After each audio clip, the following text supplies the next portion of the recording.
Nosso estudo de hoje, é lição 3 do livro Perante Jesus e tem por título Confraternizemo-nos. Reunidos a serviço da verdade e do bem com Cristo, não nos esqueçamos de que, se permanecemos à frente dos homens que necessitam do Espiritismo, colaboramos com o Espiritismo que não prescinde dos homens. Efetivamente, é indispensável começar a jornada de elevação, acender a primeira luz, guardar a bênção do início. Entretanto, urge evitar a demora nas estações de trabalho incompleto. A mera procura da verdade organiza somente investigadores. A exclusiva busca de benefícios perpetua a caçada ao menor esforço. Estabelecer simplesmente o intercâmbio mediúnico entre encarnados e desencarnados com todos os aparatos de identificação pode restringir-se à tarefa informativa. Provar a sobrevivência individual após a morte, sem criar incentivo à espiritualidade superior, é apenas a descoberta de campos novos com ausência de estímulo ao progresso e à edificação. Fomentar o conforto sem apelos à responsabilidade é cristalizar o personalismo inferior e anestesiar as forças de acesso à consciência divina. Distribuir mensagens consoladoras por simples entusiasmo de crença distante do roteiro que oferecemos ao outro será atender em caráter exclusivo a pura convenção postal entre dois mundos. Orar sem o sincero propósito de transformação para o bem é pretender a fabricação de instrumento providencial, malhando em bigorna d'água. Solicitar diretrizes do plano elevado esperando que os desígnios divinos se adaptem aos nossos caprichos é a loucura do coração. Doutrinar os outros desordenadamente é baratear a inspiração celeste. Exigir a reforma alheia de alma recolhida, a macia poltrona das ilusões que assinalam a vida física, é tirania espiritual. Em suma, pesquisar a luz e a verdade, cooperar nas obras do bem e do esclarecimento, constituem serviços abençoados que o Espiritismo nos presta. Todavia, o aperfeiçoamento de nós mesmos é o serviço fundamental que podemos prestar-lhe de modo a servi-lo diante dos homens confundidos na atualidade de sofrimentos, incertezas, desesperos e incompreensão.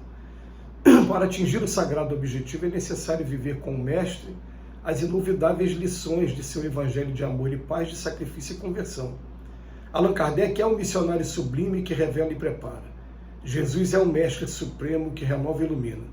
Com o apóstolo temos as portas abertas, com o Senhor recebemos o ministério da realização. Do cooperador devotado adquirimos o conhecimento em função da época.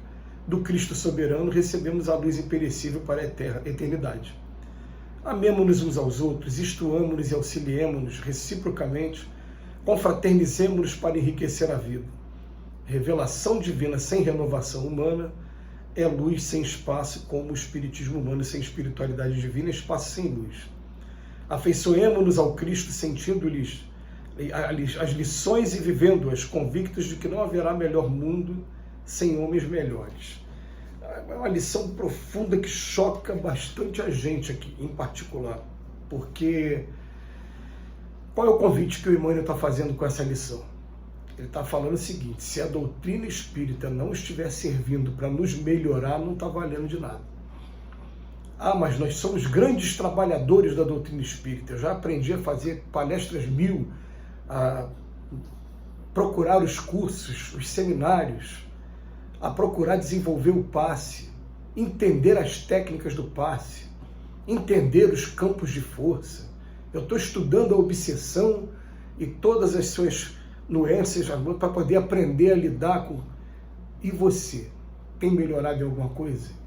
Se não tiver um roteiro de reforma íntima traçado para cada um de nós, se de tempos em tempos a gente não puder olhar com calma e ver o que eu melhorei, o que ainda tenho por trabalhar, não terá valido de nada. Então o Emmanuel faz aqui um apanhado de coisas que é para a gente ler, reler. Tem lições do Emmanuel que elas são diferenciadas, né? A de hoje, porque vamos tentar aqui de novo, com pouco tempo que tem, porque 10 minutos é muito pouco tempo. Olha só, a mera procura pela verdade somente vai criar investigadores. Eu só estou procurando a verdade. A exclusiva busca de benefícios, eu quero benefício, então eu quero o menor esforço, eu quero que alguém faça por mim, que alguém faça tudo dê certo, né? Que eu ganhe bem, que eu tenha saúde, que eu tenha...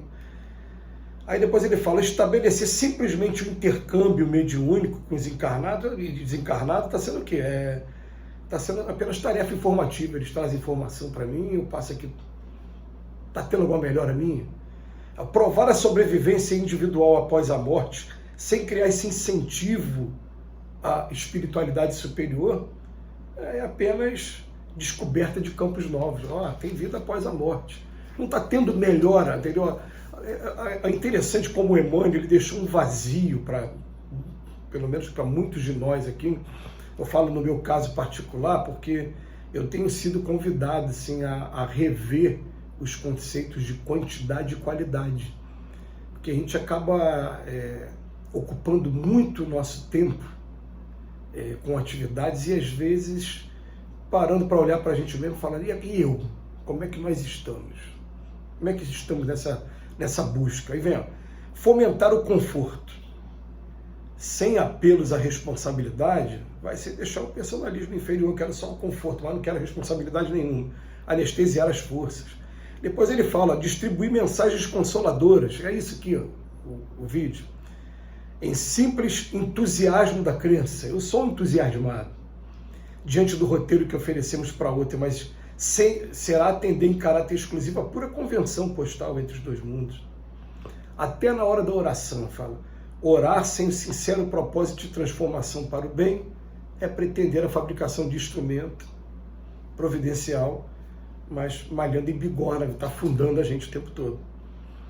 Então, quer dizer, é para ler, reler, e aonde eu estou enquadrado nisso aqui? Será que eu estou me entregando muito à atividade puramente convencional, à rotina, ao trabalho de ir para a casa espírita, receber as pessoas, desenvolver a parte que é puramente burocrática? Eu sou a pessoa que organiza os cursos.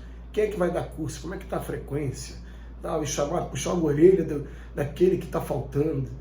Ou então, eu sou a pessoa que organizo as palestras. Quem vai ser o palestrante? O telefone. Você pode fazer a palestra dia tal, faço a agenda, na semana ligo. Se eu estiver fazendo simplesmente, justo parou nisso, eu vou, às vezes, estacionar naquele conceito de eu sou um trabalhador espírita. E o problema todo é a gente voltar para o outro lado daqui a pouco, terminar a oportunidade da reencarnação, porque a gente não sabe o dia de amanhã, pode ser agora, pode ser daqui a pouco, a gente não sabe quando. A gente é chamado para retornar e voltou como? Os sentimentos continuam o mesmo. A gente continua sendo aquela pessoa que se melindra com qualquer coisa, que fica nervoso com qualquer coisa, que bate o desespero, que não consegue manter a calma. Vai chegar lá do outro lado, vai encontrar os mesmos obstáculos. Quando olhar o primeiro obstáculo, vai entrar em desespero, vai parar naquela região branca. É isso que a gente vem trabalhando com a gente. Eu, por exemplo, eu estou vivendo um momento em que acontecem algumas coisas que, é claro, eu agradeço quando acontece, porque mostra para mim o quanto eu ainda sou indisciplinado e o quanto eu preciso melhorar. Mas quando eu, por exemplo, eu perco a paciência no trânsito, eu fico, meu Deus, eu estou estudando todo dia e chego aqui no trânsito, foi um susto que eu tomei, tudo bem, mas perdi a paciência, eu deixei o meu lado emocional desequilibrar. Esse desequilíbrio, quando eu chegar do outro lado da vida, pode me custar muito caro, porque pode ser que eu não tenha a facilidade, o manejo de sair daquela vibração e continuar na sintonia com espíritos desequilibrados também, que pode me desequilibrar cada vez mais. É isso que acontece, a influência do meio, né? Então isso me chama muito a atenção. Aí ele bota aqui, doutrinar os outros desordenadamente é baratear a inspiração celeste, dá mais um puxão de orelha. E o último aqui que eu esqueci de falar, exigir a reforma alheia. Eu estou exigindo a reforma dos outros, de quem está convivendo comigo, mas sem exigir de mim é tirania espiritual. A gente vê assim, dentro da casa espírita principalmente, né? Os trabalhadores são muito complicados. Os discípulos do Cristo eram todos também espíritos perfeitos, né? Jesus teve muita paciência com cada um, compreensão com cada um e deu oportunidade para cada um. É isso que a gente precisa fazer também. Quando a gente começa a olhar para o ser humano e procurar entender o ser humano, e procurar ser indulgente, procurar perdoar, a gente está conseguindo evoluir dentro do conceito que o Emmanuel está chamando a nossa atenção. Que Jesus nos abençoe hoje e sempre.